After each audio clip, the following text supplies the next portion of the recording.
So I just finished watching Dexter Resurrection episode 5, and well, it definitely went way different than I would have expected it to. Also, if you're new here, please subscribe as I try to do these videos every week for you guys, and it would mean a lot. Now, we start episode 5 with obviously the continuation of the cliffhanger they gave us last time, where Harrison met Dexter outside the police station. Now, Dexter says we need to talk, and honestly, I expected Harrison to run away, but he actually doesn't. They take this car ride, which I can almost guarantee that it was awkward as hell in there. But when they're in Dexter's new house, Harrison opens up completely about how the day that he shot Dexter messed him up. And obviously in the actual episode, Dexter actually tells Harrison multiple times to do it, which he does.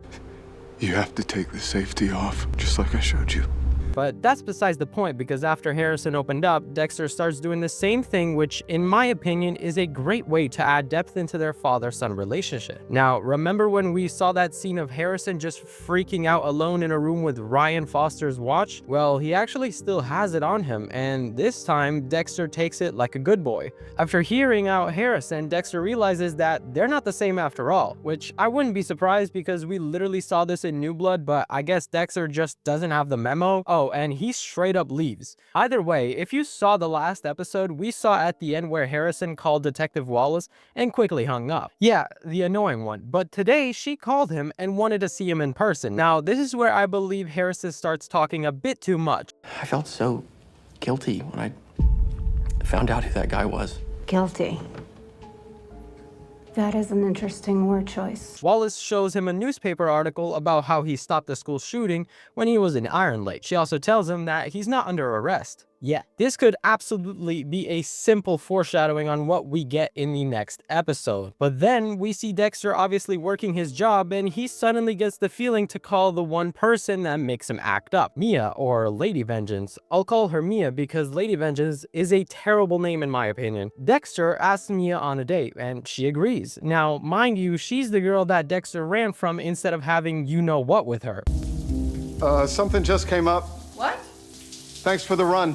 But that's besides the point, because they actually go bowling, where Dexter gets to show off his skills that he learned in Miami. Sadly though, Dexter can't be nonchalant about it. Now, while all of this is going on, Prater is being interviewed, and he reveals that he grew up as an orphan in a foster home. In the interview though, he's actually asked about his support for a controversial police organization, which could mean that he has connections, so if he's ever in jail, he could get let out easier. But he does say that he was saved by police officers when he was in a car accident that unalived his parents. Kinda like Dexter. Back to the date, Dexter and Mia are having a great time, so much so that Mia brings up if Dexter would consider collaborating on a little operation. Harry does warn Dexter about teaming up with a serial killer, and we understand this because Dexter has done kills with Miguel Prado, Lumen, and even Harrison in New Blood. Harry also says that she's very sick, especially if she wants to work with the man who chops off innocent people's heads. He warns him that he's only seeking out a relationship with Mia because of Harrison's rejection. Now, at work, Harrison gets a call from Dexter, but Harrison still doesn't want to talk. Well, what can I do to help?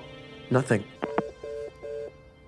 So after he's been rejected at least 20 times over the 2 seasons, he goes on another date with Mia. I mean, Dexter's just down bad at this point. But all of a sudden, Dexter actually opens up to Mia, starts saying that he actually grew up in Miami. And so Mia sees this and says that she also doesn't unalive people for good reasons, rather for fun. As we can see, Dexter is completely bummed out that the girl of his dreams is not what he thought. She actually says that she wants a spontaneous operation tonight. This whole scene gets weirder as it goes on, and because she's so murder horny, just like the title, she leaves to do her business on her own. Dexter knows he has to make a move, but it would look so bad on Dexter when he's at the next dinner party at Prater's. Now, while Mia is out finding her next victim, Dexter breaks into her apartment and gets ready for the showdown. When she brings him home, she knocks him out with a wine bottle, and then we see Dexter calling 911 and pretending to be a scared citizen.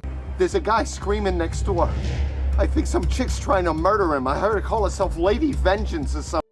You gotta send help. I actually didn't expect this from Dexter, but looking back at it, what other options did he have? Either way, the police come and they catch Lady Vengeance in her act, and they even find Ryan Foster's watch in her apartment. So now she will take the fall for his death instead of Harrison. Now, Wallace does see the watch and is surprised by who the killer was. I did not anticipate a serial killer. Well, in a way, your theory was right. Foster was murdered by someone with a hero complex. but with how smart she is, I wouldn't be surprised if Harrison isn't in the clear just yet. While all of this is happening, Batista watches a news clip about Ryan Foster's case being pinned on Lady Vengeance. He's so confused at this point, but he definitely thinks that Dexter had something to do with it, which wouldn't be wrong. Meanwhile, Harrison is just as confused to hear the news, so much so that he goes to Dexter's house once again. This time though, Dexter opens up about his fears of being a father and actually confesses that it was his mistakes that led to Rita's death. And the one thing we've been waiting for, Dexter doesn't want Harrison to be a killer, just like him. He actually apologizes about all the mistakes he's done as a father. Now, you'd think that's the last scene, but we actually see Charlie posing as a lawyer to meet Mia. The guard said I'd be talking to a lawyer. I didn't know you went to law school. Harvard. Of course you did. Where she tells Mia just that wanted to her look time you in in the jail will eye. be as short as possible. Our mutual friend appreciates that. And will make sure that your time here is as comfortable and short as possible. And that's where the episode ends. So after finishing episode 5, I gotta say, it felt a bit like a filler episode, but still a good one. The pacing was definitely slower than usual, which isn't always a bad thing, but you can kind of feel they're building something bigger in the background. Let's start with Dexter and Harrison finally meeting again. You know, that moment outside the police station was definitely a great cliffhanger to end the last episode on, but also a solid way to properly bring the two together again. It felt, real. Harrison opening up was unexpected, but what hit harder was Dexter doing the same. I mean, this is not the same Dexter from the OG series, because back then he'd just deal with stress by, doing what he does, but now he's actually talking through it, and yeah, that definitely adds some depth to his character. Whether or not it sticks, we'll see. Now, let's talk about Mia. Honestly, I don't know where they're going with her. She could be gone next episode or around the whole season. But if I had to guess, she's probably just being used as a way for Dexter to cope with Harrison's rejection, just like replacing that emotional void with someone who's a woman. Alright, so next week's episode is called Cats and Mouse, and from the promo alone makes the episode look crazy good. First off, Dexter's diving deeper into Leon Prado's world, and apparently the guy uses a damn helicopter to get around New York City. I think Dexter is gonna figure out Leon's way more involved than just some background character. And then we got Gareth, the Gemini killer. This dude has barely shown what he's capable of, but I think this is the episode where we start to really see what he's about. He might even start targeting people close to Dexter. Like,